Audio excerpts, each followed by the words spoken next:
Hi friends, ನಾನಿವತ್ತು ಮಧ್ಯಾಹ್ನ ಊಟಕ್ಕೆ ಅಂತ soya chunks and paneer fried rice ಮಾಡಿದ್ದೆ.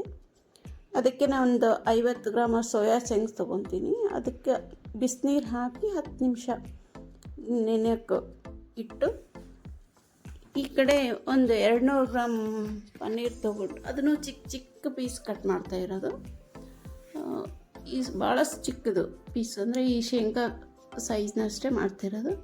ಇದಕ್ಕೆ ಪೆಪ್ಪರ್ ಆ್ಯಂಡ್ ಸಾಲ್ಟ್ ಹಾಕಿ ಒಂದು 1/2 ಸ್ಪೂನು ತುಪ್ಪ ಮಿಕ್ಸ್ ಮಾಡಿ ಏರ್ ಫ್ರೈಯರಲ್ಲಿ 10 ನಿಮಿಷ ಫ್ರೈ ಮಾಡೋಕ್ಕಿಟ್ಟಿದ್ದೀನಿ. ಈ ಕಡೆ ಸೋಯಾ ಚಂಕ್ಸನ್ನು ಅದೇ ಸೈಜ್ ಪನ್ನೀರ್ ಸೈಜೇ ಚಿಕ್ಕ ಚಿಕ್ಕದಾಗಿ ಕಟ್ ಮಾಡ್ಕೊತಾ ಇದ್ದೀನಿ. ನಾನು ಪನ್ನೀರನ್ನ ಫ್ರೈಯರಲ್ಲಿ ಫ್ರೈ ಮಾಡೋಕ್ಕಿಟ್ಟಿದ್ದೀನಿ, ಬಟ್ ನಾನು ಇವಾಗ ಸೋಯಾ ಚಂಕ್ಸನ್ನು ಫ್ರೈಯರಲ್ಲಿ ಫ್ರೈ ಮಾಡೋದು ನಿಮಗೆ ತೋರಿಸ್ತೀನಿ.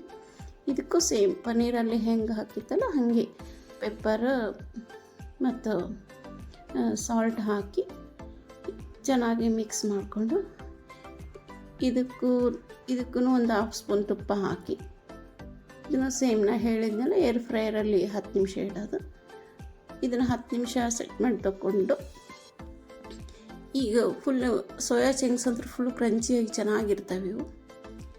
ಇದೇ ಸೇಮೇ ನಾನು ಪನ್ನೀರನ್ನು 10 ನಿಮಿಷ ಫ್ರೈ ಮಾಡ್ಕೊಂಡಿದ್ದೆ. ಈಗ ಇವೆರಡನ್ನೂ ಚೆನ್ನಾಗಿ ಮಿಕ್ಸ್ ಮಾಡಿಕೊಂಡು, ಇದು ಏನು ಹೈ ಪ್ರೋಟೀನ್ ಫ್ರೈಡ್ ರೈಸ್ ಅಂತಲೇ ಹೇಳ್ಬೋದು. ಚೆನ್ನಾಗಿರುತ್ತೆ, ಸಿಂಪಲ್ ಅದು ರೆಸಿಪಿ.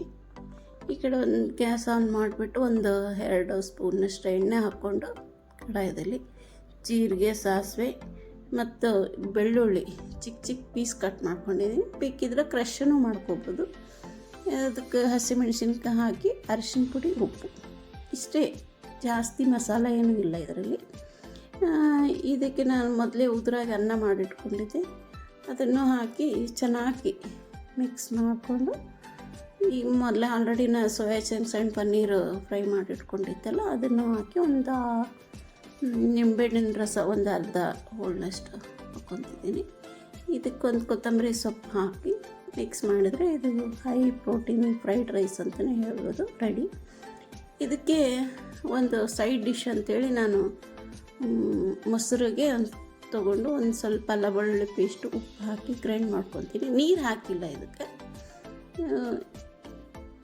ಸ್ವಲ್ಪ ಗಟ್ಟಿನೇ ಇರುತ್ತೆ. ಇದಕ್ಕೆ ಈರುಳ್ಳಿ, ಹಸಿಮೆಣಸಿನ್ಕಾಯಿ, ಕೊತ್ತಂಬರಿ ಸೊಪ್ಪು ಹಾಕಿದರೆ ಒಂದು ಒಳ್ಳೆಯ ರೆಸಿಪಿ ರೆಡಿ. Thank you.